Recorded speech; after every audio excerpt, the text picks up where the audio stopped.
The Man in the Red Bandana. The morning of September 11th, 2001 began like any other. Thousands of people were arriving for work at the World Trade Center, coffee in hand, briefcases under their arms, thinking about meetings, deadlines, and the ordinary rhythm of life. Among them was a 24-year-old young man named Welles Crowther. He worked on the 104th floor of the South Tower. No one in that building could have imagined what the next moments would bring. When the first plane struck the North Tower, confusion spread through the skyscrapers. Many people were still trying to understand what had happened when a second plane roared across the sky. It slammed into the South Tower. Fire, smoke, shattered steel and glass. In seconds, thousands of lives were thrown into chaos. People began rushing down stairwells, trying to escape the smoke and flames.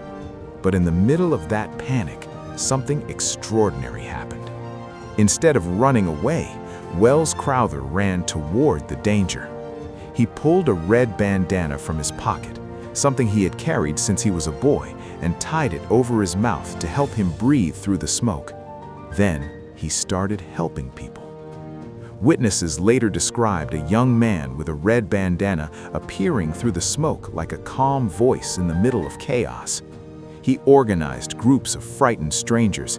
He guided them to the stairwells. He carried injured people.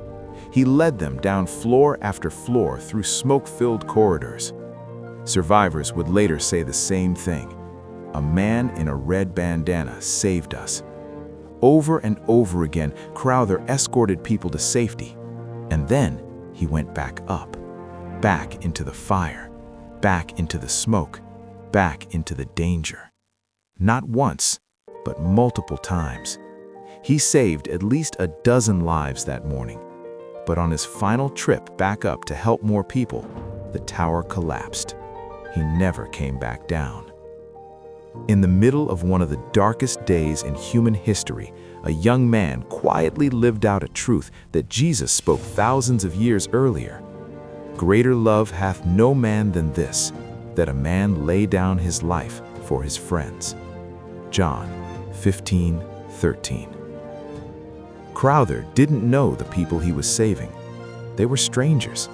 But in that moment, love looked like courage. Love looked like sacrifice. Love looked like a man who chose others before himself. That kind of love still speaks to us today. In a world that often teaches us to protect ourselves first, to look out for our own interests, to run when things get hard, the story of the man in the red bandana reminds us that real love runs the other direction. It steps into the fire. It lifts others when they cannot walk. It sacrifices comfort for someone else's life. That is the kind of love Christ demonstrated on the cross. And that is the kind of love that still changes the world. At Restored Life After, we believe restoration is not just about healing from the past. It is about becoming the kind of people who live differently. People who love deeper. People who stand stronger. People who choose courage when fear would be easier. Because even in the darkest moments of history, light still rises. And sometimes that light looks like a young man with a red bandana running back into the smoke. Restored Life After.